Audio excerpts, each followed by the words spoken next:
just a bloke in a bar. What is up, ladies and gentlemen? Welcome to another DMP. Look, it's a DMP, but it's a different kind of DMP. Some would say a more professional. Some would say a better looking. That's debatable, from my end anyway. But I've got the great Sir Scopius from the Levels podcast. How you going, brother? Yeah, it's getting very dirty. It's getting very murky in here, I'd say, with me being in here. But yeah, the boys are away. I'm free. I'm kicking the feet up. Normally this is a golf day for me, Kempy, but I'll do anything for you, brother. Let's get in here and let's merge what would have been Hello Sports with a little bit of Levels Network, eh? Yeah, I like it. I like it. It's one of the great mergers all time. One of the great mergers. 3 clubs have come together now. Yeah. Now, speaking of Hello Sport, Tom and Eddie and Tom, very convenient that Manly win their first wooden spoon and they're not here. Very convenient. Manly win their first wooden spoon, and that's why it gives me great pleasure for this podcast to be brought to you by Good Day. Manly's wooden spoon brought to you by Good Day multivitamins. That's right. You can carry it with anywhere, blah, blah, blah, all that good stuff. I actually ran out of mine yesterday, so I ordered some more on the interwebs. Really easy, really seamless. But what brings me even more pleasure is to have a former Manly great here to talk about their first ever wooden spoon, the pre-season challenge. Yeah, look, you know, we're always trying to, I guess sometimes I feel like now I'm going to be speaking on behalf of the boys and I've got to throw that even harder Manly 13-plus rhetoric at you. But we won it last year and it didn't serve us well. So we thought we'll try something different this year. The boys are away. Yep. Jokes aside, it's, you know, like this time of the year, it's all about the could be anything's more than anything, right? Yeah. It's trying to unearth some young kids that might be a part of the plans moving forward. But on our first trial in particular, I thought they were really impressive. The game against South Sydney with Brooksy starting on the left, I thought, you know, obviously Burbo's now worked himself into a spot because of what's happened to Josh Schuster. But I'm not worried. I'm actually very. I'm very. This probably. I always feel like I'm optimistic about Manly every year, but now I sort of want to have controlled optimism towards it. I want them to sneak up on a few teams this year. Bit of an ambush. A little bit of an ambush. Okay. Yeah, it's worked for you on the past with the Broncos. You've adopted the ambush before. Well, if you say ambush every single year, eventually the ambush. Yeah, you've got to ambush someone eventually. And also, the worse you go, the more you can say that's part of the ambush. Yeah. So we're going so bad, it's the last time you expect us to bounce out and win a premiership. Yeah. That's what happens in ambush. In particular, I'm really pumped. I've got no relationship with him at all. I'm really excited to see what Luke Brooks tosses up this year. I seen the podcast. Cooper and Matty had their first episode. Shout out to Backstage, baby. The Backstage, the boys. And you don't really see much from Luke. He very rarely, and understandably, I've been asking him for 10 years to come on the potty. He brushed me. No, I'm joking. That doesn't happen. It's understandable, because they've gone through such a tough time, and he's always been at the forefront of copping a lot of blame. When a lot of us who understand rugby league, or even if you're your average fan, you could see, it's not completely been Luke Brooks' fault what's happened at the Tigers for the last 10 years. So I'm really excited to see how he goes in particular. I'm excited for round 0 for Vegas and the teams and how the a lot of chat around the dimensions of the field. I think that's going to be the teams that adapt to that as quickly as possible will serve them well. But it's good. Footy's back, Kempy. Oh, it's We're back, so baby. Good. It's so good. But I just want to make it really clear, Manly's first wooden spoon brought to you by Good Day. With all that being said, their first wooden spoon is literally sponsored by Hello Sport. Good Day. Thank you. Also, CBA, Could Be Anything shirts, still available, baby. We've got only one size left in the black shirt. And then we've sold out 3 or 4 sizes in the red shirt. They are available at bloke.shop. We will never, ever do this design again for the Could Be Anythings. And we've also got the red hats. So jump on bloke.shop, grab some. Also grab a case of Bloke beer. It is the beer of rugby league. As I always say, a lot of beers talk about love and rugby league, but they don't actually live and breathe it the way Bloke beer does. A beer for blokes to turn up for family, family, mates, and good times. Also, thank you to everyone that's done a survey. Don't forget, in the link, show notes, there'll be a survey. It really helps the podcast. We've got some really, really interesting answers, honestly, some things we didn't even think about. You have a chance. We're giving away 8 $100. You know what? I'm doing 10. I'm 10. I'm going to 10 Scope. 10 of the best, baby. 10 $100. That's $1,000. That's 10 times 100 is 1,000. What were you thinking with 8 to begin with? I don't know. You're better than that. I know. I'm going. You've raised the bar. I'm raising the bar. Yeah. I'm doing 10 $100 vouchers. You have a chance. All you got to do, it takes 5 minutes to do the survey. It really helps the show, the podcast, the bloke community, everything. You get a chance to win $100 voucher. Now, NRL starts in 3 days. Whew. Good to say that. Manly v the Rabbitohs. Actually, first of all, Levels podcast. How's it going, brother? Good. We just got back into it. We don't slave away as much as you boys do. We do a couple of days a week. You boys are grinding, and mad respect to that. Me and Matty were talking about it just before the 7.5 hours of doom. Well, 6 hours, 52 minutes. It's okay. Sorry. And then someone tried to copy us and allegedly did 7 hours and 10 minutes, but I was a part of that also, so I did both. Yeah. And obviously I was a part of that as well. We missed each other. We both broke the record. We all did. Yeah, we're all part of the record, actually. We're record breakers. But yeah, mate, it's good. I love doing it. Me and Mace got through the first year relatively unscathed. How's it like wrangling the big dog? It's good. Look, we've got a pretty good relationship that goes back a while now. I understand what makes him tick. But I always say this to, a lot of people, and I only just got this recently the other day. I think when I was down at Husky, I was down at the pub and someone was asking me about Mace, and it sort of sounds condescending for me to speak about it on his behalf, but like a lot of people always speak, and we talk about this all the time, that I didn't realise Mace was so in tune with the game or spoke so articulately, because he's perceived to be this tearaway front rower through the party ages of the Bulldogs, went to a couple of careers, big personality, but he loves his footy, mate. He loves his footy, so it's I love doing it with him. We've got our little mate Lukey at the back grinding away with us as well and getting it all going. So good first year, some stuff to build on, a few lessons. But like as you know, we've caught up with each other heaps over the last 12 months in particular, and I bounced some stuff off you as well. But pretty happy with where it's at, and just keen for some more footy and some more content and doing some more cool shit. What I like about it from a podcasting zeitgeist, it's so different to bloke. A lot of people that say like, oh, there's so many podcasts out there. There isn't really, if you're being honest. I always say this to when people go, oh, I was thinking about starting a podcast, but everyone reckons there's too many of them. I'm like, imagine a person that's about to create a TV show walking up and going, oh, there's too many TV shows. All right, Game of Thrones doesn't exist. You know what I mean? Like, what are you talking about? TV's been around for 50, 60 years. Podcasting is, it's not even mainstream yet. But let's say it's been mainstream for 5 years. Yeah. And so what I like about Bloke and Levels, and even HSP and the Roo and Timmy, but especially Bloke and Levels, they're so different. Usually very different opinions too. So there may be a lot of stuff you disagree with Bloke or the vibe of the show of Bloke. You can go get that at Levels Podcast. It's a different vibe. It's going to have different opinions. So that's what I like about the Levels Podcast. It isn't necessarily just a cut and copy of things that have come before, Yeah, for sure.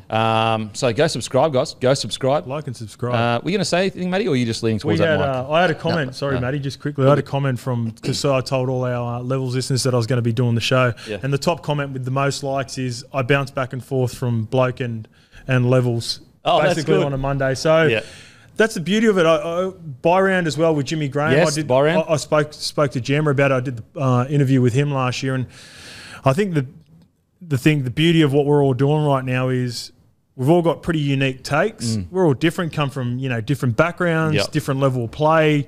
Even with me and Mace, that's why I think our chemistry is really good, because I can give the perspective of the battler, the guy that had to work every year for a position, and Mace was a top tier player. So that works for us. But it's what I said to Jammer halfway through last year when I did the podcast with him, and I love Jammer's podcast. I love yours. I love the boys. I love obviously HSP and all that. But if you just worry about doing the podcast to your best of your ability, and you can be a fan of other podcasts, or you can, know that other TV shows, podcasts are always going to be there. But if you just do your job the best you can, the rest will take care of itself. It doesn't have to be competitive, and there's enough time in a day on the way home from work, sitting at home, maybe trying to put the bub down where you can chuck the captions on and listen, or what it may be, and and consume multiple forms of content, because I do it in rugby league and I do it in the NFL as well, because I love my NFL. I love NFL, NBA, and I've got about 3 to 4 core podcasts or shows that I watch as well. Same as what I hope the listeners do for us. Similar to myself, I'm known as Mr. Cricket, so very deep into my cricketing game. Also known as Mr. Festival. Recently joined the hard style community. So shout out my hard style listeners. I know you've been embraced me with open arms. Seriously, you guys having a good time all the time, if you know what I mean, because you're very happy people. But we've got some big news, and that big news is rugby league. It is back this weekend. Manly v Rabbitohs. We'll talk about that first. I'll name the side guys. In number 1, Tom Trbojevic. No, I'm sorry. Tom Trbojevic at number 1. At 2, Jason Saab. 3, Cooler. 4, Garrick. Paolo at 5. Brooks, the DCE. The Paseka at 8. Croker at 9. Aloiai at 10. Olakau'atu at 11. Ooh, scary boy. 12, Ben Trbojevic. Love that. 13, if you didn't get enough Trbojevic, there's another one, Jake Trbojevic. 14, Carl Lawton. 15, Waddell. 16, Bullymore. And 17, the big fella is back, ready to rumble, Nathan Brown. Yeah, shout out to Nathan Brown, eh? Shout out. What are your first reactions to that squad? All right, so a couple of the reasons I'm excited about the Bird Gang on the Northern Beaches. I love the development of a couple of players that have been rewarded too with some big contracts during the period that Tom's missed a lot of footy. Yep. So when I was sort of breaking down Manly and looking at them, you look at what they've sort of been knocking on the door the last couple of years, and obviously the team relies on Turbo. And the team will only go as far as your star player for any team. So whether it's Latrell, whether it's Turbo, whether it's Callum Ponga. Is Turbo pouting in that photo? Because those are some big, juicy lips, baby. Has he had a bit of Botox? Is that Botox? They are full. That's shiny. Because the one thing I hear about Botox, and I'm not a Botox guy myself, but they look shiny. They look shiny as. Damn. He's kind of looking handsome, isn't he, as he ages? He's always been juicy. Bit of a Clooney. He's always been juicy. Sorry, I just had to ask Speaking that of Clooney, he's got the silver fox down on the side as well. So, I guess with what the players or what the squads had to endure with him not being there over the last couple of years, you've seen the emergence in particular of, I'd say probably 2 guys that I really love, is Haumole Olakau'atu. Yep. I think he's a star. I really thought he should have been a part of the Origin squad last year. He would have given some real X factor off the bench. And he's still figuring probably not as advanced or into his progression as Haumole, but I love Tolu Kola. Yeah, for sure. I think Tolu Kola can be a real, I think he's 21, 22, Super sort of young. hit the scene. He's got so much things I love about his game and attack, but even defensively, because he looked really good when he went back and played a bit of fullback last year. But I love the way he's so raw, and he made some bad decisions defensively early on in his career, but he's so fast he can make up for it. Yeah. So he's the sort of player that wedges in but can somehow, head towards the lead runner, make the mistake, and still catch the fullback at the back. So those 2 guys and Brooks are probably the standout for me. I think with a fully fit Tommy Turbo, we could be seeing the best of Haumole on the right, and my male is Cola's going to be on the left. Because we haven't really seen that much of a top-tier Olakau'atu and Trbojevic partnership. No, we haven't. Because the year that Tommy had his year, I think he had just come into first grade, Olakau'atu. Yep, he wasn't playing big minutes. He was, one thing that sort of let him down at the back end of games. He became a bit of a liability at the back end of halves because he was so gassed. He's a genuine 80-minute player now. I think he averaged 65 minutes last year, and for long periods, I think for a long period of the year, he was playing 80 minutes for most games. So he's a genuine 80-minute player if required now. And I thought Tolu Kola, specifically at the back end of the season when he got moved to fullback, would just give him the world of confidence and a lot of solid play in and around that. And I've got high expectations of me mate the skipper. But those 2, Olakau'atu and Kola, I'm really looking forward to. Yeah, Olakau'atu's first full year was 2021, so Tommy's year. Tommy's year. So he hadn't really learned that partnership. And also he played a bit of basketball too, so he would have been not learning the game, but getting used to the game in his first year. The interesting thing about Kola that I don't think it gets spoken about enough, sometimes when these boom youngsters come in with this one asset, that a lot of people talk about. Like, for example, if you're Payne Haas, you come into first grade, everyone's talking about your size and your motor. With Koula, because he come in as one of the fastest we've ever seen, and he didn't immediately explode onto the scene, people go, oh, okay, well, maybe he's not as good as we've hyped him up like prior to his debut. But what I really like about Koula's development over the last few years is he has slowly built things on his game where if you took away the speed, he would still probably be an NRL standard player. I mean, not if you took it all the way, but if you took away that top end kind of speed.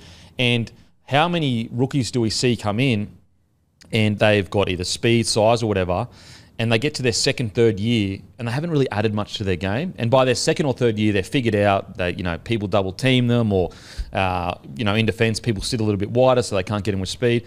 Whereas Koula, each year, he's almost gone under the radar with how much he's developed as a player. Yep. And so I'm really excited to see as he builds his game out, what he can become, because once you build that foundation, that actually creates more opportunities for you to use your one big asset, which is your speed. Yep. So we're actually going to probably see more moments, big moments from him. Because honestly, for me personally, I actually think he's had bigger defensive plays in the last 12 months than attacking plays. Some of his defensive plays for me are fantastic. Some of his tackle defense technique is also fantastic. I agree with you, mate. I'm really excited about Koula. Ola Kawatu, for him, it's just about, mate, there's a new coach that's openly said, I'm talking about Origin. There's a new Origin coach that has openly said, fresh slate. Outside of probably Keary, clean slate. So, mate, if you ever wanted to, because if you don't put let's say he stays injury free. If you don't put the best foot forward this year, someone else will, and getting that Blues jersey is going to be way harder than what it's going to be getting it this year. You know what I'm saying? Yeah, you're right. It's a really competitive position too, back row. It's so interchangeable. Like, you think about over the years. Angus Crichton is not even in the 17 for the Roosters. That's crazy. And he was like one of the Blues' best for at least 2 to 3 years on the edge there. If you can think of, I'm just thinking about one player that probably Boydie Cordner is the only. Wade Graham, even as good as Wade Graham was sort of in and out, played bench, and he was elite at club level for a long time. So it's a very highly contested position. You've got Keon. I actually think in the squad, not on the team, but I actually think Ben Travojevic is a smoky for the squad because I think he's had long enough to develop now. He's looking in real good nick. We've got Keon.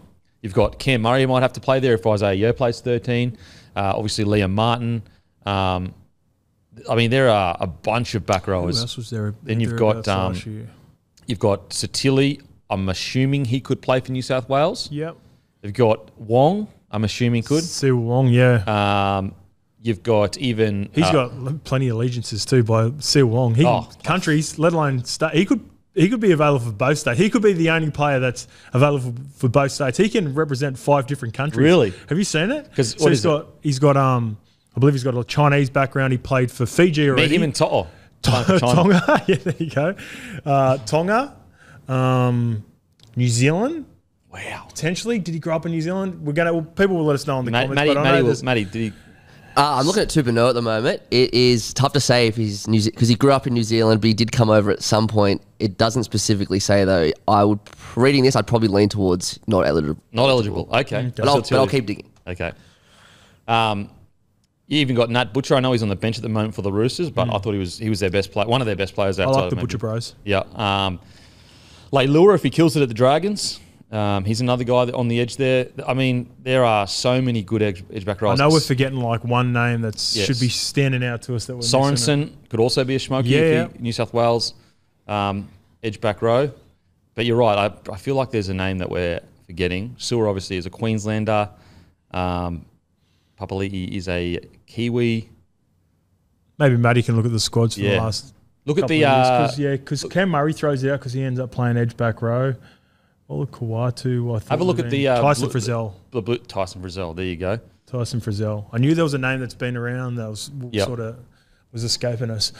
But yeah, just before we move off, I guess Manly. And the big one is Brooks. Are you excited for Brooksy as Massively much as I am? Excited. Look, I will openly admit I do feel there were years where he should have shown more commitment, but I also do believe most of his time at the Tigers, the form the club was in was not his fault. Yeah. So probably 1 or 2 years where I felt he looked disinterested.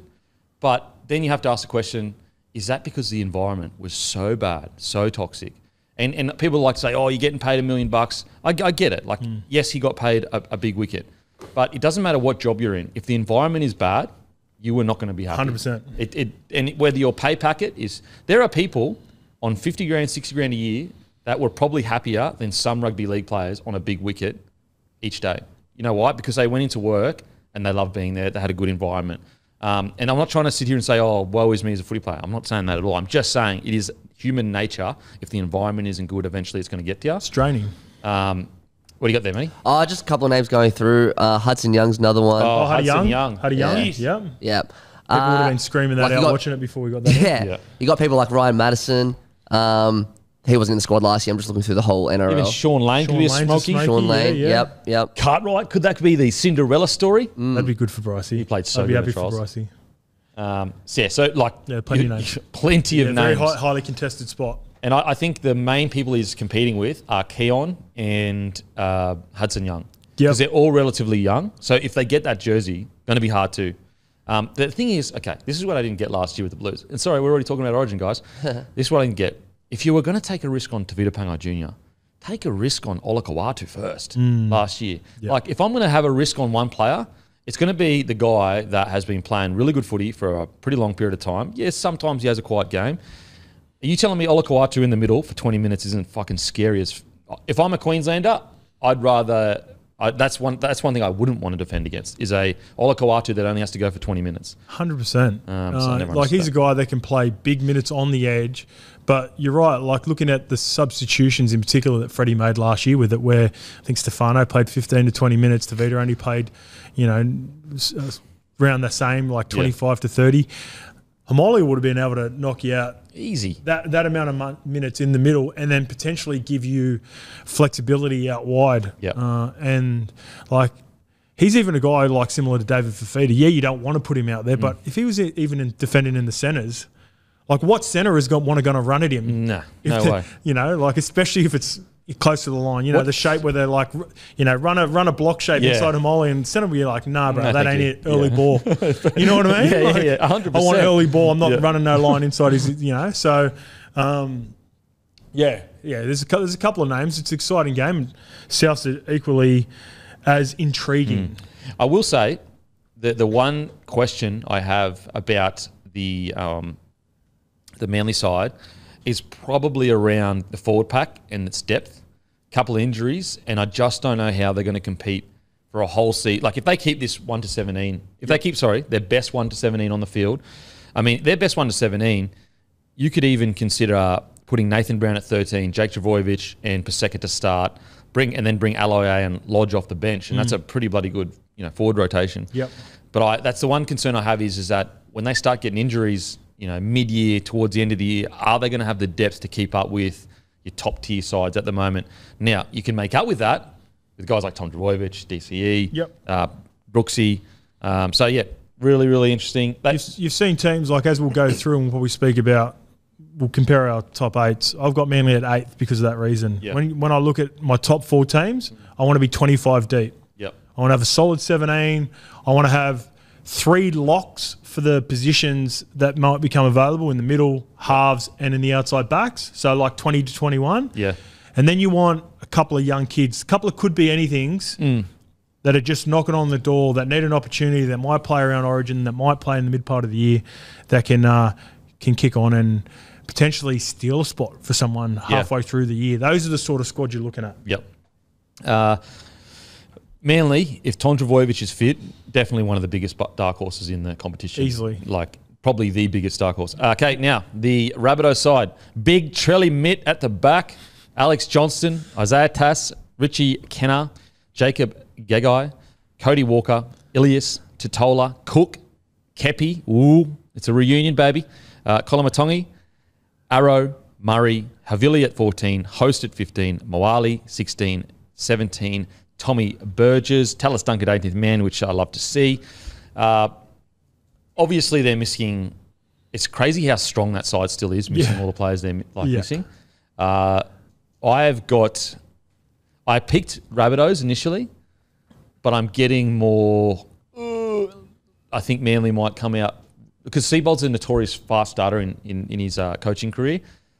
I'm going to stick with Rabbitohs just because they've got that upper echelon of players. Even though Latrell Mitchell and Tommy can kind of cancel each other out if they play well, but I look at this forward pack, especially your Cam Murrays, your Jai Arrows, your Kolomatungis. It's a pretty strong back row that I think is going to be hard to handle. What do you see here with the Rabbitohs? Yeah, so shout out to Jacob Gagai, who I've knocked around with over the last couple of years. I know he's been in and around.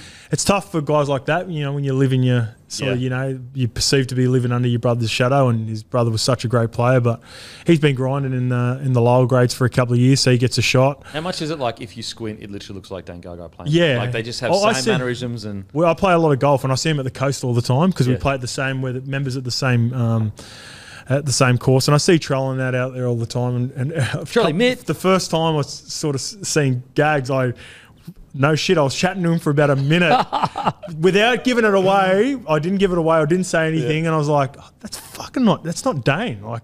This was like 2 years ago, mind you, right? Yeah. So this is a couple of years ago, and then I realised I was like, isn't Dane in Newcastle? I'm trying to figure it out, because they were playing with all the South players. Yeah. I was like, Dane's gone, in my head, and it clicked. I was like, this must be it has to be his brother. Well, I'll tell you a story. So I'm in Venice, the city of love, baby. And me and the wife are just moseying around, taking pictures. We're just deep in love, just so deep, just in a little love bubble. Anyway, we're taking pictures. And, before we got to Venice, we were taking pictures. We were at Cinqueterre, which is like 4 hours southwest, north or whatever of Florence in Italy. Yep. Anyway, taking pictures. And then the great Dan Gagai messages me. He says, bro, I'm here too.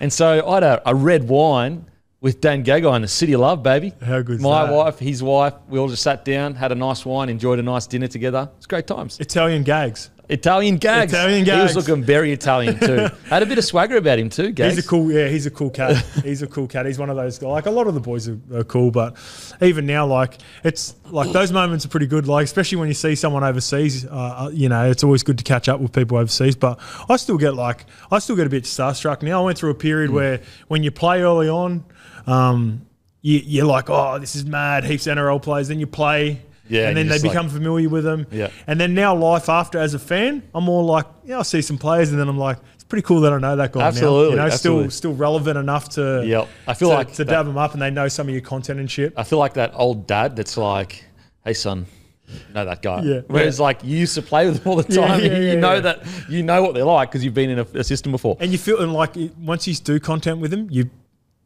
sort of want to root for them even more. Oh, for sure. Yeah. Okay, so this side, I guess the biggest question around the Rabbitohs is obviously, and I don't think we'll get answers to this, and I know it, all been put to bed, but there's no denying there was a schism in the club last year. There's no denying that. Even Cody Walker did an interview on it, and he was kind of he was unaware of anything going on, but clearly there was something going on, and he basically just said, I wish someone would have sat down and spoke to me, which to be...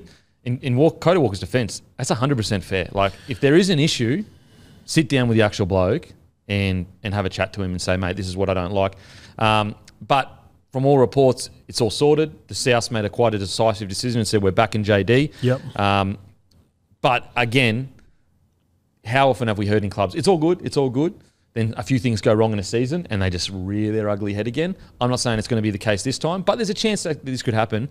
And I think coming out and getting a few wins early is the best ingredient to just completely quell any noise around that. Yeah, I always feel like Souths are a team that, some teams always go well against certain matchups, certain teams. Matty, you're Souths, aren't you? You always do well against us, don't you? We always go well against Manly. Yeah. Souths are pretty good against Manly. Like they're one of those teams that we just, for whatever reason, really struggle with. Do Souths get up a little bit more?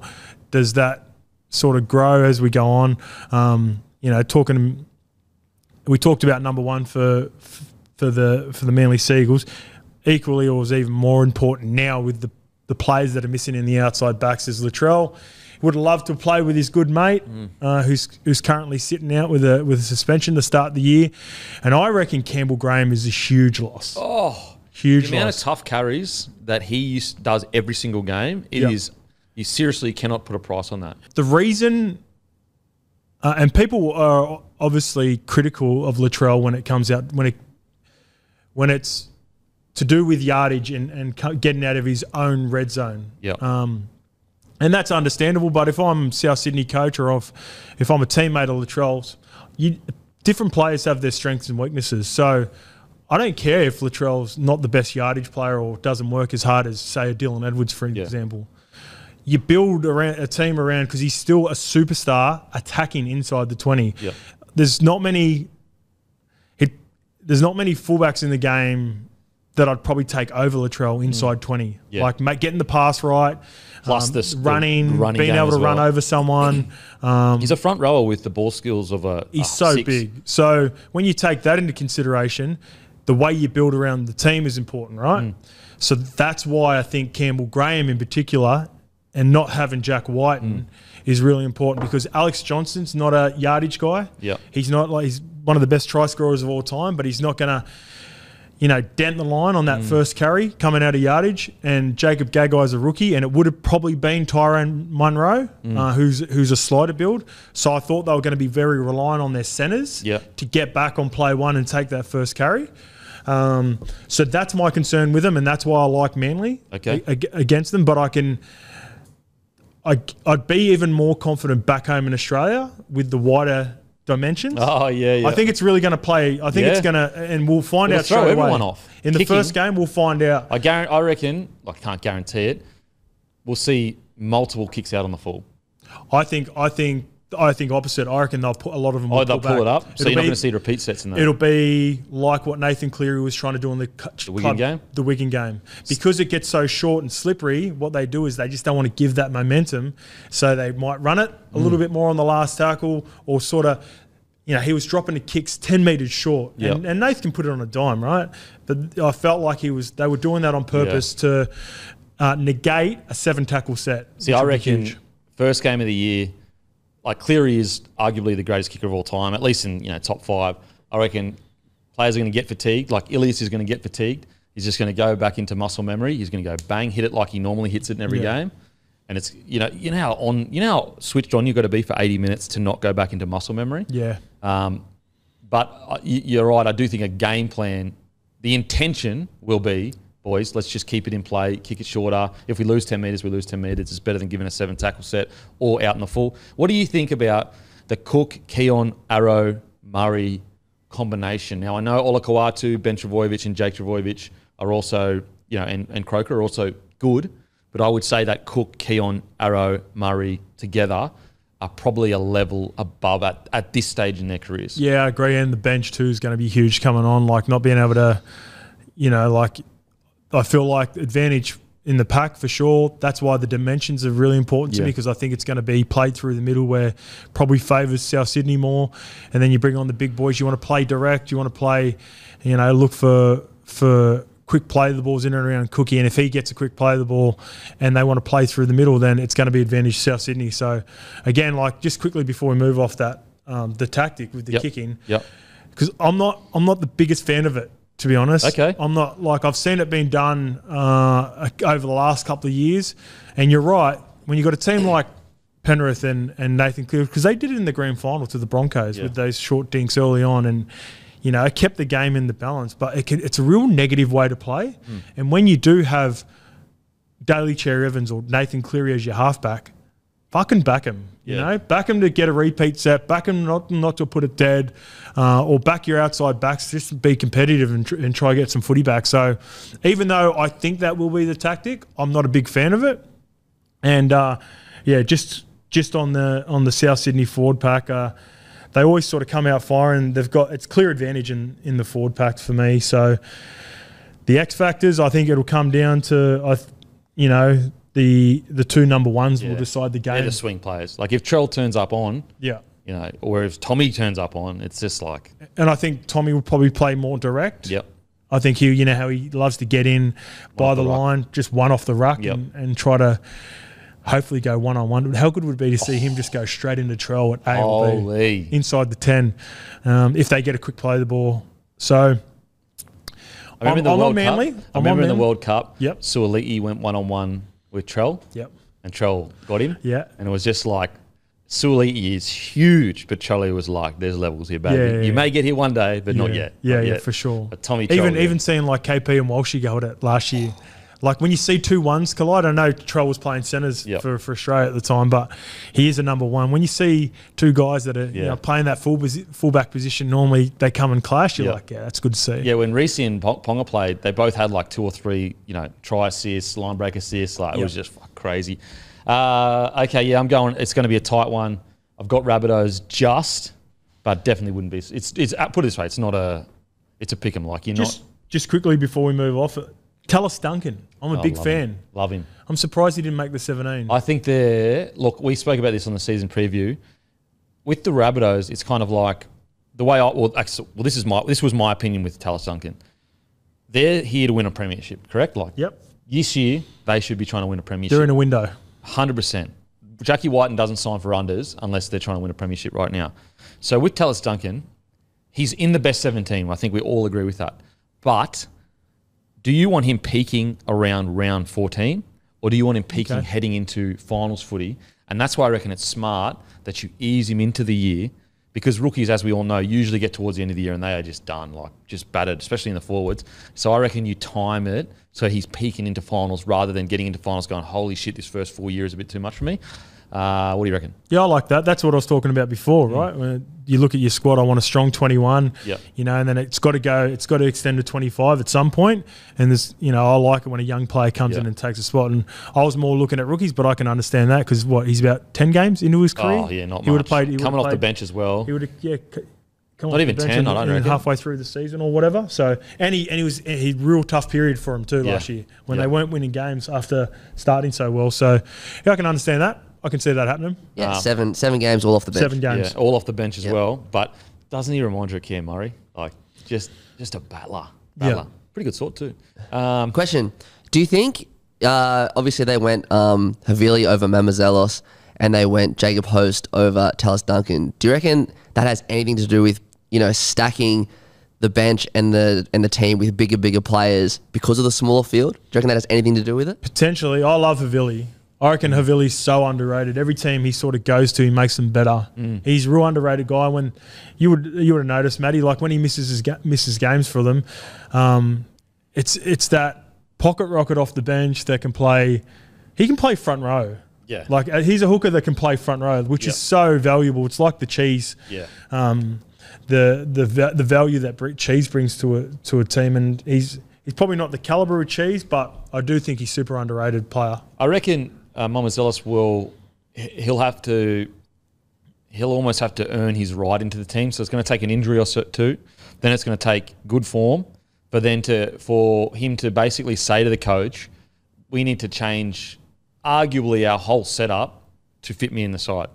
Because if you're putting Mamazelos in there, you're basically going, we want 2 specialist hookers so that when Cookie comes off, we've got another crafty hooker around the ruck. Whereas if you're putting Havili in there, you're going, we want a power player through the middle when Cookie either... if he does come off or someone else comes off.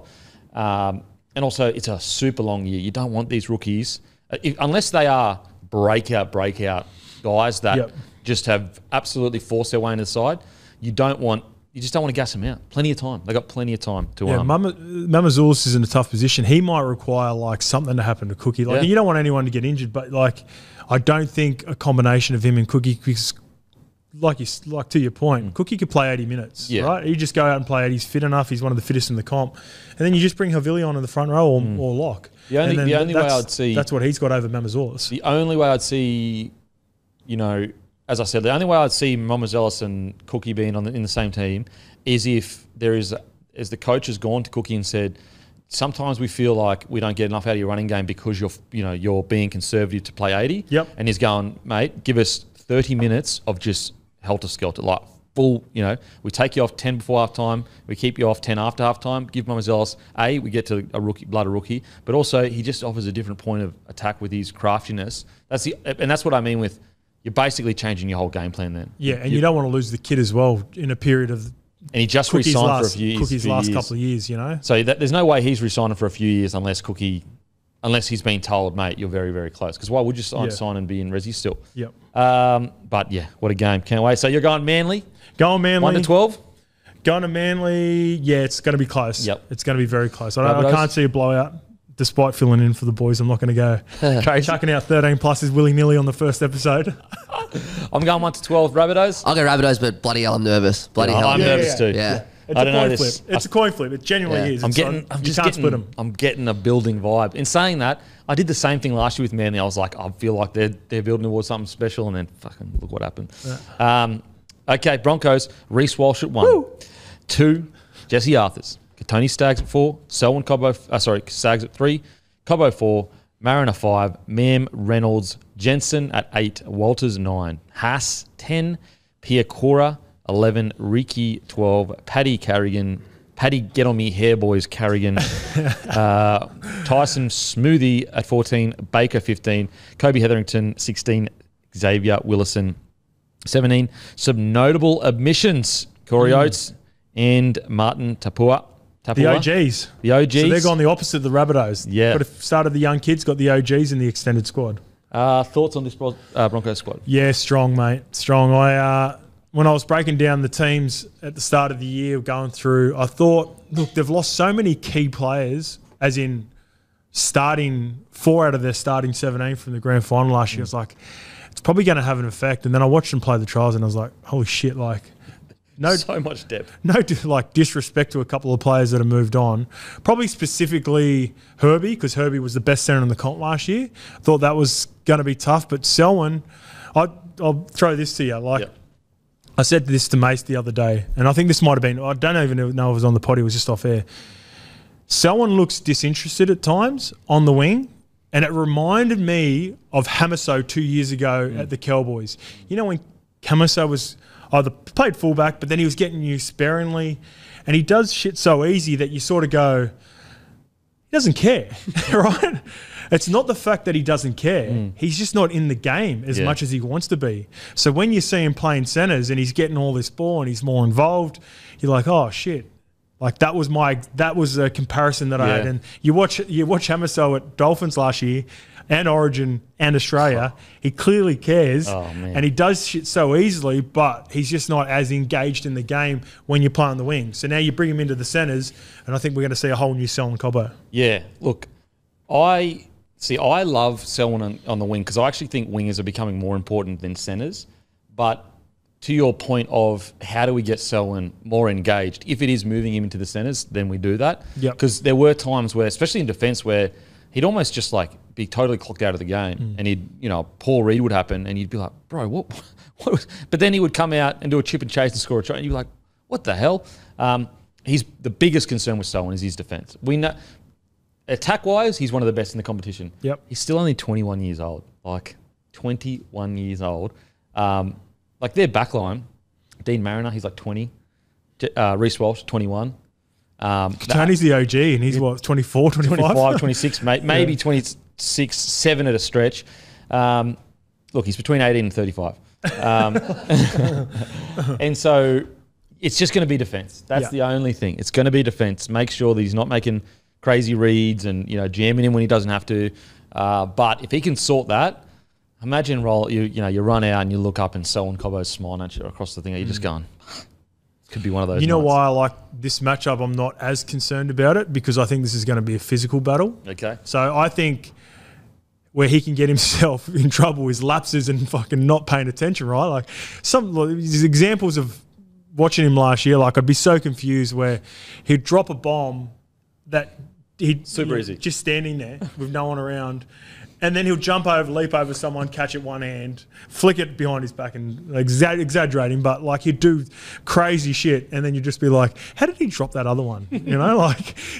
Sometimes I think he's too relaxed. Whereas he's playing left centre, he's got Joey Manu on the other side, who, unless they change something drastically, he played right centre his whole career, and Joey's. He's a confrontational centre too, right? He's got everything in the bag, but physicality is how he wants to win. So I think Selwyn will enjoy that battle.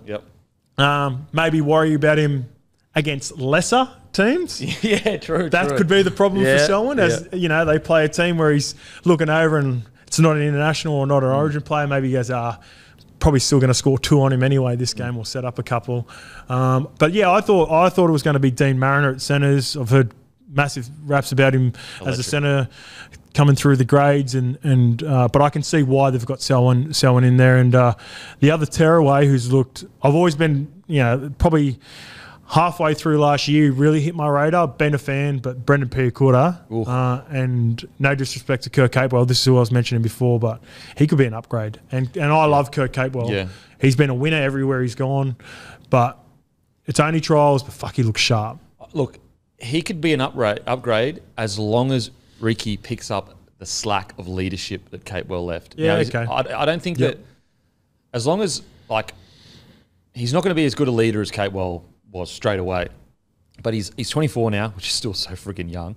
But he's going to have to be the guy that when there's a tough carry that is needed, you've got to be in there and doing that. That's what Kurt Capewell did so well for the Broncos. Anytime that we were stuck in a corner, a big play needed to happen. So that's if Ricky can give that platform for Piakura, then I agree with you. Then you could be like, holy shit, we've got 2 super young, explosive edge back rowers. Piakura is mate, I've said it a million times. I've told the story. Jarrell Yayi was asked who was the biggest, who was the one that blew your mind out of all the superstars currently in the time. We're talking Reece Walsh, Paddy Carrigan, Payne Haas. You name it in the Broncos squad. Ezra Mam. He goes, Piakura. Fucking hell. And we go, and the fan, this was at a live show last year, the fan was like, no, I mean out of the current stars. And he was like, no, still Piakura. Wow. He goes, that's mate, huge. There's things that this guy can do. You and wouldn't believe. He's the day, he's around the Broncos. He's his ambassador and he's around. Well, he was around them during this time. So he was working for them, everything like that. So huge raps on him. And we saw it in the trial.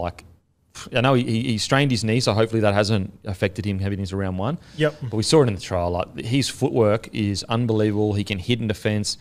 It's just about keeping the error as little as possible, and hopefully Ricky can pick up a bit of the slack.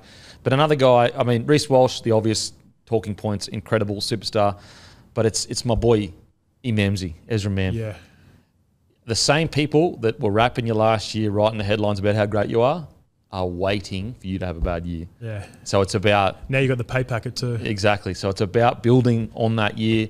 It's about understanding that all the little things you did to have the incredible year that you had, you need to double down and go even further on them. And so with Adam Reynolds getting a year older, so that's a year slower, a year, not that he's necessarily known for his physical ability, that means that Ezra Mam needs to step up even more. And also, if, Ezra was so young last year, if they went back into that grand final with another year under his belt, maybe he is mature enough to go, oi, Reno, take a step, back seat for this set, I'm on here. Yeah. Now, he already, he scored 3 tries.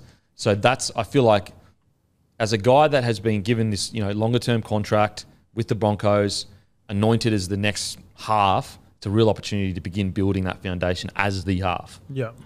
Two questions. Why did Mam not play any trials? Niggle injury, I think. Niggling, just a soft tissue injury? Yeah. Because he got ruled out of the All-Stars because of that injury. Right. Yeah. That's right. And do you believe he can play 7? I believe he has the talent to, but I see him more as he doesn't necessarily have to be the foundational half as the conservative kicking game or whatever, but he can be the point of difference against every team in the halves. You know what I'm saying? Yeah. So, for example, even though Hughes plays 7, he could be a similar-ish player to Hughes that builds his kicking game, and so you get a guy there's got some really good young fellas coming through. Oh, I forgot his name now. Is it Cole? Is it Black? Kobe Black? Kobe Black. Kobe Black. He played in the second half of that first trial. He really looked good. Didn't he? And they wanted to play him in the last one, but he was too young. He was too young? Yeah. So super, super young. So he's still got at least 2 to 3 years away. He's 17. He's 17 years old. But the more well-rounded Mam gets by the time he arrives, the better that pathway for him is going to be if he ends up being the guy or if Madden ends up being the guy. So I personally think if we were struggling for 7s, then you put him there.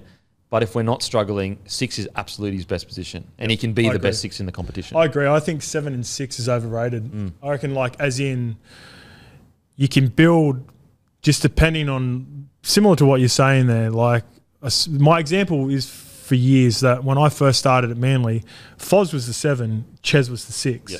if you were looking at the way their style was like, Kieran would let you know exactly where every play was going, what's set, where we wanted to get in the field, where we want to kick. Ches played eyes up footy, played down short sides, played off the cuff, identified, a middle plane sitting on the edge and attacked and took advantage of that. So I'm happy. I don't think you necessarily need to move him to 7. Ezra Mam stays at 6, and then you find a complementary 7. Like, it doesn't have to be an all-star. Like, Adam Reynolds has served him really well, and he's probably going to go on the staff and still be around the team when he's finished, which will really help out Ezra. But you bring in a 7 who might be considered more a game manager and might not blow the fan base away, but I don't think you sign a guy like Ezra Mam on $1 million. Go, I'm definitely going to play him at 7 when Adam Reynolds moves on. So I think he stays at 6. Just play 6. That's your best position. Sometimes you move around just to complement on a week-to-week basis, or it might even be the year-to-year where you look at your squad and go, look, fuck, we don't have that game manager. Right now you're going to have to play 7, but we'll look at bringing someone back in and you can move back to 6 eventually. So much to be excited about. I've been a big fan of Xavier Willison for a while. Ooh. He's really impressed me in the trials. I remember a couple of years ago when he did just before he did his ACL in his first couple of games, I was, really excited. He's just this big string bean running around out there. Great attitude for a big boy as well. He's so good. Yeah. He's got a little bit, like, he sort of moves around a bit like Payne. Yeah. Yeah. Like, you know what I mean? Just because of the size, it stands out, but I was excited to see him make the 17 over a couple of other options. Like, you look at Marty Tupperwell, who's been around for a minute. He probably would have been in consideration. But it's a very impressive lineup. And I initially went Storm to win the comp because I thought a few teams were going to drop off with Broncos and Panthers losing a few players. But as the days go on, as the trials went on, I'm coming back over to your side, bro. Oh, okay. Yeah, I'm coming over. I'm looking. Okay. I like the Broncos. You tried to get me on the Broncos bandwagon last year. I did. You did. So hey, it's too late though. What did I say? It's gone. It's gone. Skip, I said to you, bruhs, the bandwagon is filling up. Yeah, you can get on now, or you can never get on. So you did warn me. Look, bandwagon members, you let us know in the comment section. Is the scope allowed on the bandwagon? Is it too late? I don't want the bandwagon. Oh, you don't want the bandwagon? I'm just going to stay in the shadows. Okay. I'm going to wave my flag in the shadows. I'm going to stay behind the curtain where Matty is there, and I'm just going to be watching the games from in the bloke offices like that. No, I do think they're going to be very hard to beat. They're going to be very hard to beat. I think they might have a bit of a slow start, but once it kind of becomes a realisation, all right, boys, we've got to start kicking into gear, I think they'll kick into gear. Okay, next team. We didn't even mention Paddy Carrigan or Payne Haas at all, really. It's there. Crazy. That's how stacked they are. Tedesco, Tupou, Billy Smith, Manu, Suoli'i on the wing. Obviously, because I assume because Dom Young is injured. That's Billy Smith has made his way in. I assume that could be wrong though. Luke Keary at 6, Sam Walker, Spencer Linu starting at 8, Brendan Smith at 9, Lindsay Collins, Sua Wong, Satili Tupanua, Victor Radley, Sandon Smith, not related to Brandon, but his evil brother at the same time. White at 15, Nat Butcher at 16, Terrell May at 17. Talk about stacked within an inch of your life. Yeah, they've even got a couple when guys like Connor Watson and Crichton can't make your side, and Egan Butcher. Egan Butcher would be part of most teams 17. I think. Easy. I love Egan Butcher, so they're stacked. Suoli'i, I have a feeling he was going to be the one to miss out. Okay. Just off the trials. So on the trials, if you notice, obviously they sat Joey Manu for the first half. They put him in the 18 jersey because Joey Manu's a lock. Like Joey Manu and Teddy were always going to be locks. It was figuring out who the other three were going to be. Yeah. And the reason I say it's probably Suoli'i was going to miss out because he was right centre. Okay. So he was playing Joseph Manu's position. Yeah, okay. So he had, if he had brained him, I dare say Robbo might have potentially changed his mind. But I have a feeling just re-signed too. Billy Smith, 2 or 3 years extension. Shout out to him. He's had a crazy career to begin with, and he was arguably their best back to finish the season before he broke his jaw in the Sharks game.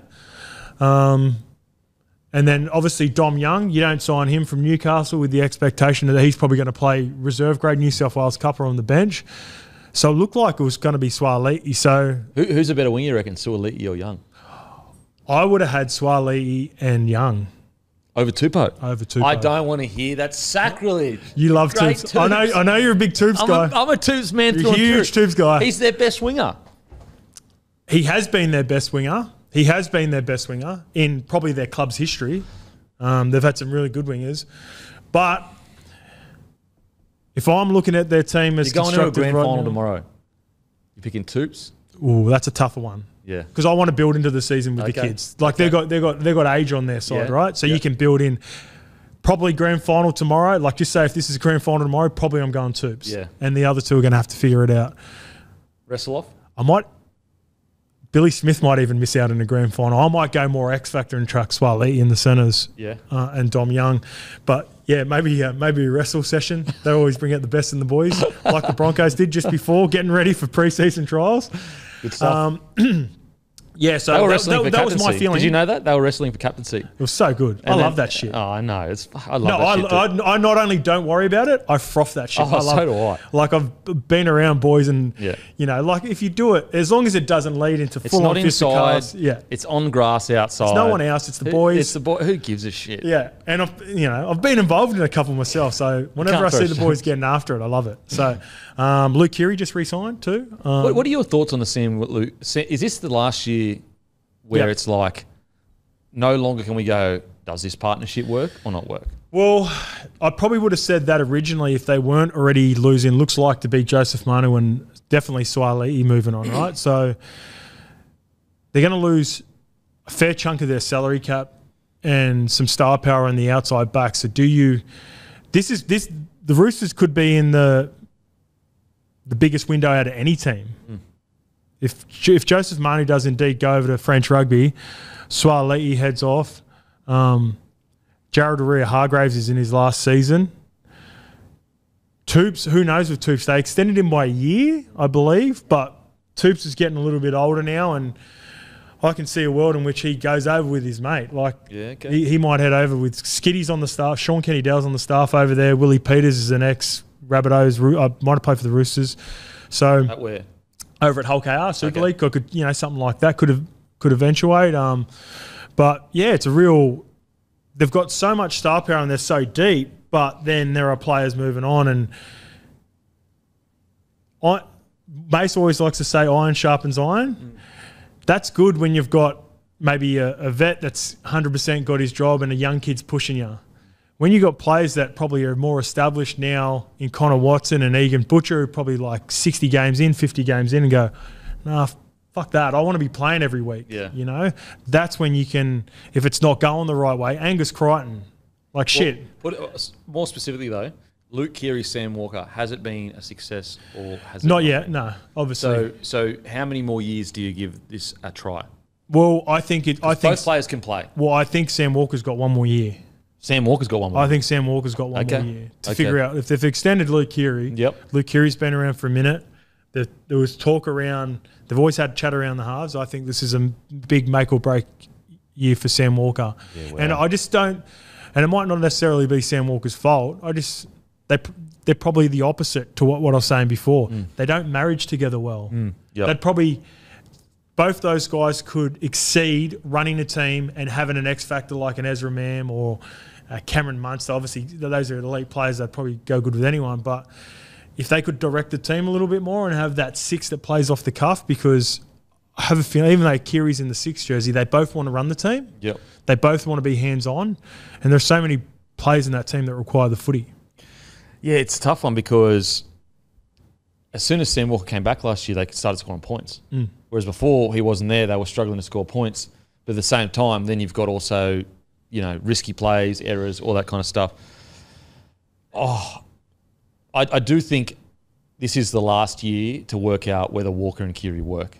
Whether it's Keary and I think that the reason why there's reports they've got $3 million in the cap next year is because they're waiting to see whether this works. If it doesn't, I think they're going super aggressive into the market. Yeah, reload. And maybe, because they've already got Young, they've already got Billy Smith, and maybe they're sitting there going, in Tupou another year, they're going, look, we've got good enough backs to get the job done, but we need to spend more of our cap on our 6 and 7, or 6 or 7. So I think they'll be going aggressive in the market if it doesn't work this year. Is anyone is anyone available like in 6 and 7 that's sort of in the next? No, that's a tough one, mate. But yeah. What were you going to say? I was going to say they've played, just to throw some stats here, they've played 32 games together, Keary and Walker. They've won 20 and lost 12. See, it's not the worst, is it? It seems why does it seem like it's... I'll tell you why. Because... not why it hasn't worked. It just seems longer because Keary was out 2021 and Walker was out for half of last year. So they've been together... This is their 4th year together, but they've only really had 1.5 years together. And they weren't going crazy bad last year when Walker was dropped. And then when the opportunity would have been there to probably bring him back in, he got injured and did his knee and missed some more footy. So I think we both agree, though. It's for who it may be, this is probably the last year. This is the trial for him. I don't think, because if Robbo does go, no, I'm going to stick loyal with this, if it doesn't work, then I think there's going to be pressure on Robbo. Because in reality, the squad they've got, and I know they've been smashed with injury, and I know, and Robbo is one of the best coaches to ever coach the game, so there's no questioning that with his runs on his board. But in reality, since they won their back-to-backs, they haven't really fired a shot. They've gone on good runs and, head towards the back of the year. They've gone 7 or 8 on the trot. But is that good enough for this kind of squad they've had for the last few years? No, not with that. So. Not with this squad. Like, this is another one of those teams that jumped my list that I didn't anticipate were going to be closer. I think I might have had them 5th when I had them sort of at the bottom of the 8 before I started looking at the squads. And then when you look at how deep they are, the expectations when you wear that jersey and what Robbo done so early in his career, there's no reason why they shouldn't be thereabouts. Well, I think there's a very good reason why they have reportedly $3 million in the cap. Yeah, ready to go, ready to load up. And I'm just trying to think of some of the boys that might be available. Yeah, there. Could you check? Look, I'm sure they'll be able to pull some strings to get some releases. Yeah.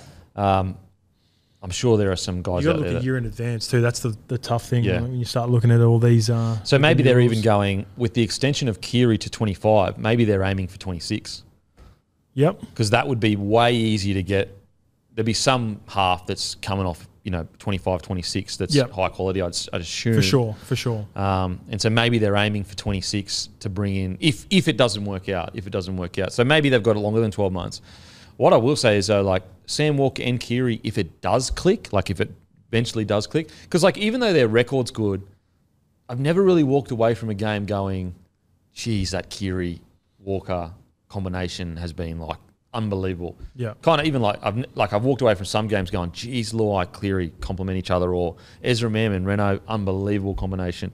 Moses and Brown walked away. You know what I mean? I've walked away. I haven't done that yet with Walker and Keary. And also, that's also not their fault, because you have to remember, Keary was put in the 7 jersey and Walker was put in the 6 jersey. Didn't work out, so they switched again. Then Walker got dropped. You know what I mean? So it has been a bit up and down for both players. You're right. Like when you go away from a game going, either Keary brained them or Sam Walker brained them. You never really think about them from my memory. Trying to jog it now, like go back and think about it where I've gone. Yeah, they linked up really well and did it as a halves partnership. And they've got so much strike too. There's just so many players that require the ball there. And I think that's what sort of happened with the dip and Radley at the end of the year too. Yeah, okay. I think Radley had lost his confidence halfway through last year, because when you got a 7-6, Brendan Smith's a ball runner, Victor Radley likes to play through the middle, Teddy touches the ball 25 times a game, and then everyone's complaining about Joseph Manu not getting enough ball. Yeah. Like how many footies are on the field? Yeah. So that's sometimes that goes back to my iron sharpens iron. Like sometimes you need role players. Yeah, yeah. You need guys in your team that are going to take a tough carry. Radley dipped mid to late end of season, and then I think his form bounced back up when he decided to become just a role player, just starting running the ball hard, just getting through his work. What do you got there, Matty? Just having a quick look through. This is going all the way to 2026, but you got Ben Hunt, you got Tanner Boyd, you got Jonah Pezzett. There are a couple of names that are coming off. He's going to be fairly. I'd go with the first one you said there, Ben Hunt. If the Roosters aren't afraid of making a big play on a vet at the back end of their contract, if Ben Hunt would probably be 35, 36, he'd still be sweet. You can tell he's not going to drop off. Yeah. It could be Ben Hunt for a hit and run. Quite injury free too, isn't he? Fuck, his body seems sweet. All right, so who are you going here? Broncos. Yeah, I'm going Broncos, but I think it's going to be a tight battle. Tight battle. You can watch both those games we just talked about on KO, and the only way to watch both of them is on KO. 4K capabilities have arrived, so now you can watch selected NRL games in detail, so clear that you'll think you're part of the action. Might even walk away a bit sore, be like, "Ooh, I can feel that tackle, baby." New to KO, get on board and start your free trial today. The amount of content KO has is unbelievable, guys. Also, do not forget the fights that are coming up very soon. So on March 13th, we've got rising superstar contender Sam Goodman returns to the ring in hopes of continuing his run for a world title shot when he faces Mark Schliebs. And Mark Schlieb has been chatting that chat. Jeez, he's been good for a highlight reel on some talk. In the co-main event, fan favourite Isaac Headsplitter Hardman will face Venezuelan Endri Saavedra. Order exclusively on main event with KO Sports. No KO subscription is required for this. Event details are in the show notes. We'll even have a link to the pay-per-view. I'll also be heading down to the pay-per-view. You might even see the Beaks Melon on the pay-per-view, but also pay-per-view. So make sure to head to the link, grab the pay-per-view, support KO. They support us, guys. We really appreciate it. Now, some of the other games that are heading next week. You know what? Actually, we'll save them for next week. Reece Walsh was asked about a potential move to AFL. He said, "I have so much more I want to do in the game, but maybe in a few years I would." We'll see what happens. What do you reckon as an NFL man? Is he big enough for a position in the NFL? Yeah. He could play running back or slot receiver, just like. Is it Tyreek? Holmes. Is Tyreek Hill? He's quite small, isn't he? Yeah, he's a smaller, stockier build. Yep. Just like Walshy. The thing is, and look, the NFL will always come knocking for our elite athletes, especially our stars that can draw more eyes to the game. But if you don't grow up understanding the game or watching the game from, I'd say you need about 3 or 4 years of proper watching the game to at least understand the basics of it. Look, physically, so many of our players physically would be able to match it. It's just mentally no. Yeah. Knowing the game and that. It's just understanding, the playbooks are huge. Yeah. Understanding your assignments, and just even the basics of lining up and where to line up and not being able to go. Like, the beauty of our game is it's a war of attrition. You build, What makes Reece Walsh so great is he eventually wears down defenders out the back. Yep. When you go on full, like, these players are fresh. They go on each other. They have a good break. They go sit on the sideline. They swap in and out. Yep. It's just a different game. So body shape, yes. Everything else, imagine how much they would froth him because he's such a good sort. An Australian, hectic sort, and he's in the NFL. Also, a reminder, our Olam hit on Zach Lomax was our LDV T60 Power Play of the Week. If you're looking for a powerful new ute, look no further than the LDV T60. The great Adam Reynolds has re-signed. Already kind of touched on that, guys. But, look, I think this is just good timing. They're looking at their roster. They're going, okay, when will the next guy be ready? Similar to probably the Keary situation. Yep. They'll know. They'll have more answers. So they're almost buying themselves time to build the next guy to come through and do it. Thoughts? Yeah, with both of them, I agree, mate. Well, like, you get them. They're club first guys too. They're at the back end of their career. So I dare say both coaches would have conversations with them like, you're our guy for sure. But we're trying to blood someone new. And, if we do get in, whether it's a young kid or, you get someone in that middle tier that could be really big cash, then it'll be like, would like you to help us transition them into being the guy. Yeah. And both those guys have been around from this. Luke Keary, he's probably, is he 2014 he won the Rabbitohs. Yeah, and debuted probably the year before that. Yeah, so he's still got a bit to go, Kez. Yeah, is he only like 31, 32, I think? A few injuries as well, like the head knocks. 32. Yeah. 32. Gave him a few years off. Yep. Stephen Crichton, I would love to hear your opinion. Should he play fullback or centre for the Bulldogs? No, keep him at centres. Okay. Yeah, I'm centres. I like Stephen Crichton in the centres. It's tough because I'm not completely sold if Blake Taff is the answer. I think they've still got so many questions for me, the Bulldogs, and when I look at sort of priority positions, there's a team that I think, you got to back guy who's been around and done it for as long as Gus has done, but some questionable signings, and it's just in the trials they've gelled quite well offensively. I think, you know, as a fan, you would have watched the game against Cronulla and gone, "Oh, this is a bit disappointing." But defensively, at this point of the year, you want to be sound defensively, and both teams were, despite being some stars being out. Yep. Critter only played 20 minutes, but yeah, leave Critter in the centres. Play. I like what Sherry's done, despite having a whole heap of time off, and give Blake Taaffe half a season, and don't I think as a fan base even more so, put pressure on the club, because there's going to be a shitload of pressure on this club. And when the pressure starts from the outside, eventually you start to feel it on the inside, and you get a situation with what happened with Carl Alawapu last year, where he's an 18, 19-year-old kid that everyone was talking about being this, you know, prodigy, and they played him and he just clearly wasn't up to it yet. Yep. Like, he wasn't ready to play week in, week out first grade. So they've got that Joash Papali'i in the back that everyone seems pretty excited about. He looked pretty good. Just want him to play the vets that they've brought in, play these vets, and try to get through the first half of the season and then reassess halfway through the year. What do you reckon? I reckon fullback for sure. I just don't think they have, like, when you look at their centres, you can have Kiraz, you can have Sherry, Wilson on the wing. You've also got Skelton that could make the side, obviously Addo Carr. Whereas at fullback, at the moment with Taaffe, I just don't know. Didn't trial very well, unfortunately, especially in the second game. And so when you look at their depth at fullback, it's like, at the moment, you don't have any NRL standard fullbacks. With the way Taaffe trialled, you know, like, he didn't trial that well, which is unfortunate. Hopefully he can bounce back. I love the way he plays. He's always on the ball. He's working his ass off, but didn't trial that well. So it's like, if I've got decent enough centres and wingers to sort it out, put Critter at fullback, because he's a top-tier player. He's a top-tier player. On top of that, he's a captain of the club. You want his hands on the ball as much as possible. Also, he does have the potential, or the physical ability at the very least, to be a top-tier fullback. So what would you rather in a side? One of the best fullbacks in the comp, or one of the best centres in the comp? Yeah, easy fullback. Easy fullback. So on the small chance of that, plus also the fact that they don't really have an NRL-ready fullback right now. Now, maybe Taaffe goes and kills it New South Wales Cup, or Connor Tracy comes in, kills it, or Papali'i. I don't know, is it Papali'i or Papali? They've been saying it different. Oh, have they been saying? Yeah, I'm not too sure. I haven't looked in the he's only a young kid, so he's young. Generally, you find out after they play a couple more games. So he won't be ready till at least mid-year, maybe even start of next year. Yeah, and that's why I reckon you put Critter at the back. You give him time. Yes, he's ball playing. We don't know whether it is good or it's not good. Obviously, it's not going to be top tier straight away. But even Billy Slater's ball playing wasn't that good when he first started. But you just want his hands on the ball.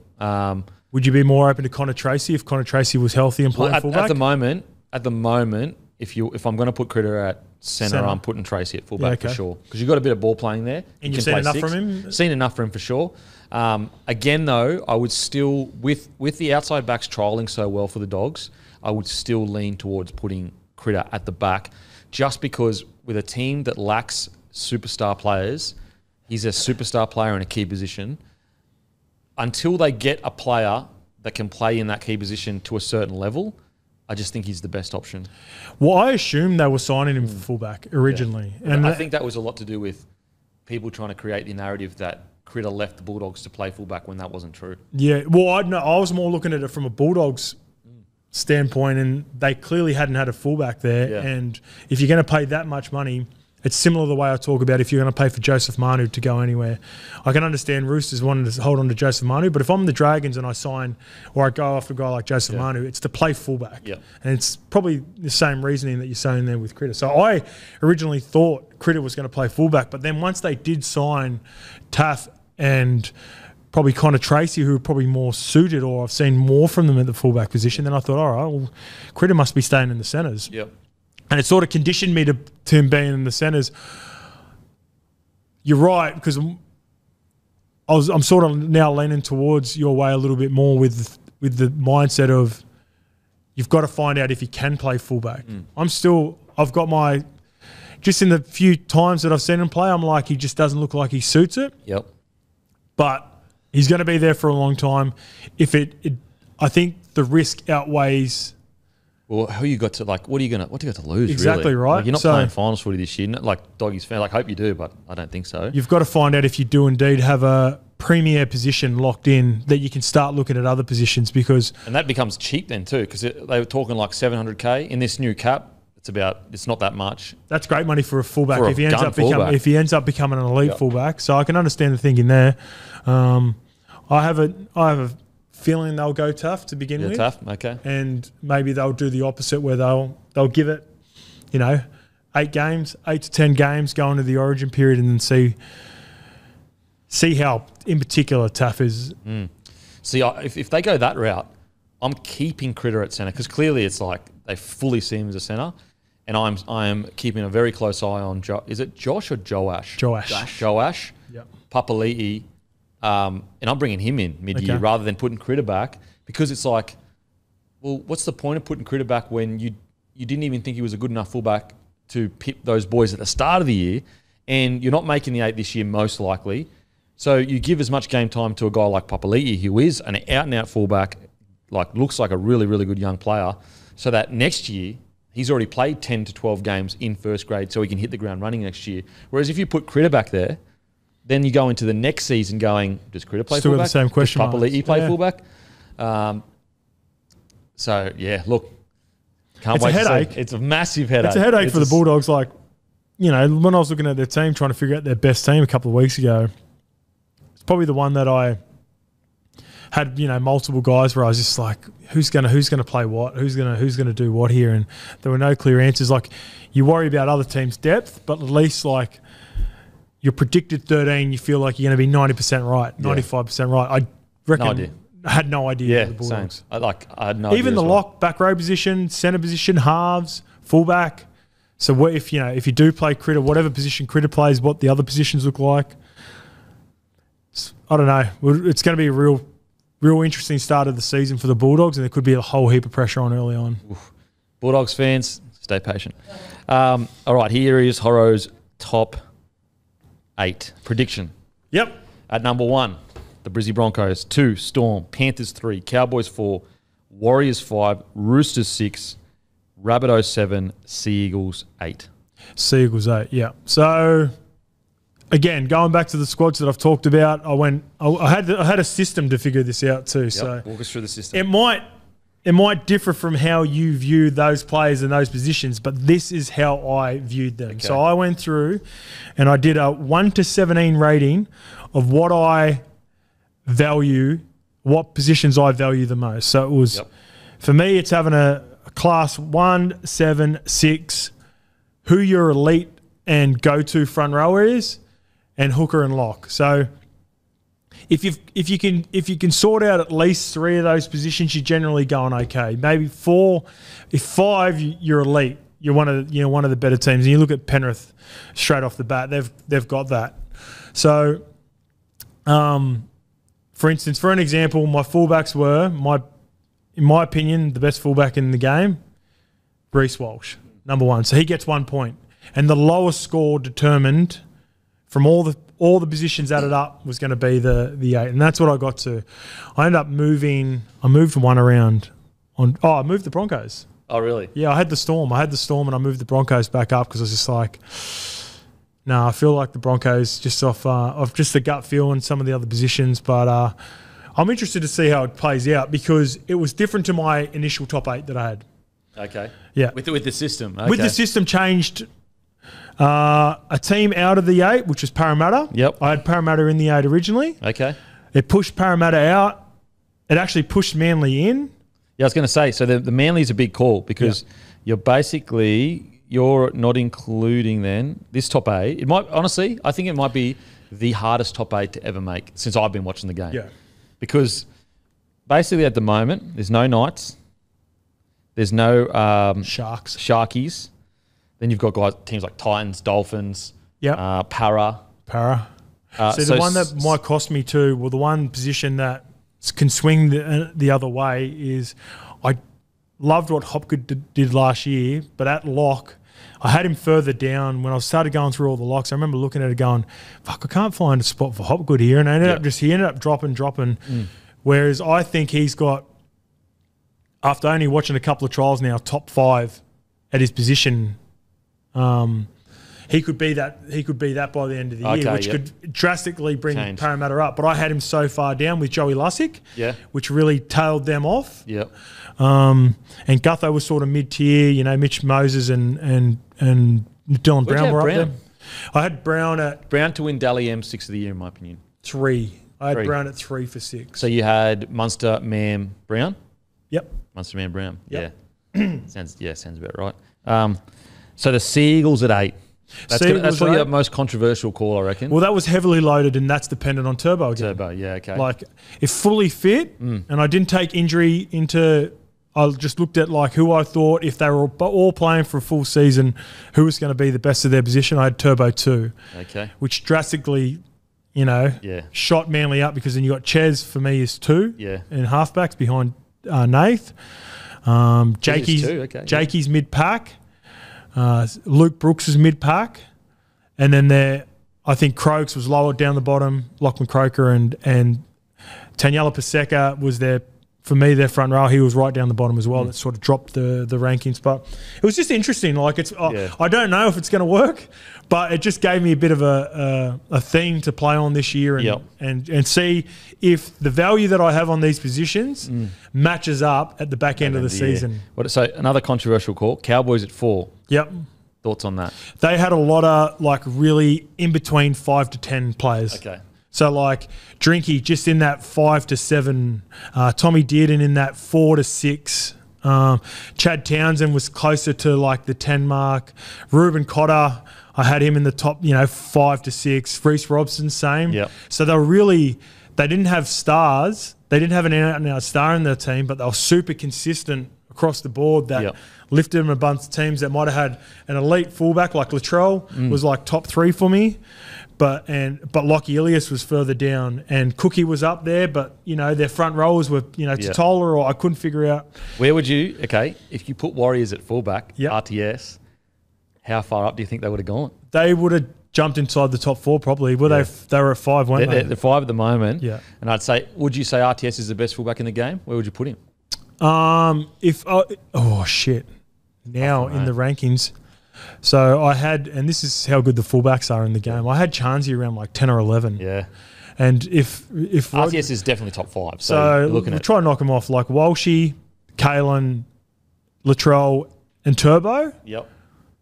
And then he's in the Teddy as well. He's in the Teddy category for me. I reckon that's when you start having the conversation about Teddy, Drinky, Dylan Edwards, and Roger. Okay. What do you reckon about that? Is it? No, I love the system. Well, we've been speaking about it quite a lot on the podcast. The front row at the moment is so important. Like, you look at all the top tier sides that can blow teams off the park. They've got one. Like, look at the Warriors. What would they be without Adam Fanor-Blake? We're about to find out next year. Yeah. Like, they'll need to find. And look, they've got the best young forwards in the competition coming through. So, there's hope there. But without him in that front row position, it's not as important as your 7. But by God, it's not as far as people think. Oh, so we didn't say this on camera, but I told Kempy off camera. When I had my positions of value, it was 1, 7, and 6. And in the past, if I had just say you could only, because you got a salary cap, so you could only lock in 1 out of the 1, 7, and 6, and then you build some journeyman or you balance out your squad around that. My next position of priority would have been front row. Yeah. Whereas in the past, it was probably hooker and lock. Yeah. So front rows, for me, they jumped. Look at the top 4. Adam Fanor-Blake, James Fisher-Harris, Payne Haas. And not only do they have 1, but like a lot of those teams have 2, like Flegler. What's the Storm missing at the moment? It's Nelson was obviously their alpha, but because he comes off the bench, he's sort of maybe looking for maybe more of a forward that can play the bigger minutes the other teams. Like, if Kamikamica has a big year, I think that is going to be defining for them. If Blore and Howarth step up the way we know they can, and Kamikamica has a big year, then they can win the comp, I reckon. They can. I still would have the Broncos ahead or Panthers, but they're closer than. How funny is it they finished 3rd last year and everyone thinks it's a disappointing year for them? Yeah. It's crazy. That was a part of it too. Like when I looked at the teams and then you're like, look at their core. So their core, when I was going, so Pappy was in and so Pappy was hard to place, very hard to place. Because you think about how good he was a couple of years ago, but Pappy was around the 7 or 8 mark. Yeah. Munster 1. Jerome Hughes 3, Harry 1. Yeah. So, but then the lock position and the front row position. Like I had, even though I love Big Nasty, I had him further down than probably what a lot of people would have had him.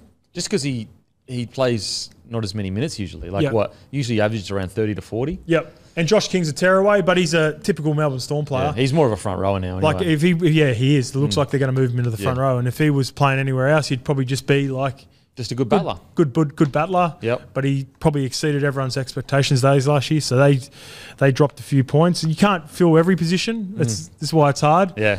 But yeah, front rows. What about have you done your 8? We've done our 8, but the way we do it is we give brackets. Yep. So we go 1 to 4. Yep. Or 3 to 5. So brackets of 4.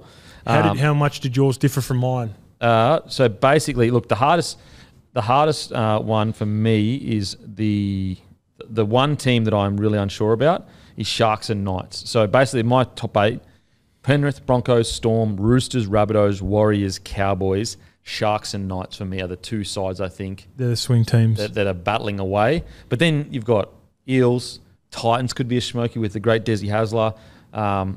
You've got even the you know what I mean? Like, so Manly as well. Yeah. That's why I think that top 10 to 11, I think is going to be crazy. Like, I put it this way: I think there is 11 teams, 11 to 12. I'll be generous, and then the rest just there's quite a gap between them in standard of roster. Yeah, I'd agree. Depending on, it's only one trial, but the Dragons with a Flano mindset could be a team that I initially had in the bottom 5. That I could see them just being a pain in the ass. Oh, man. Flano's going to keep it super simple. Yeah.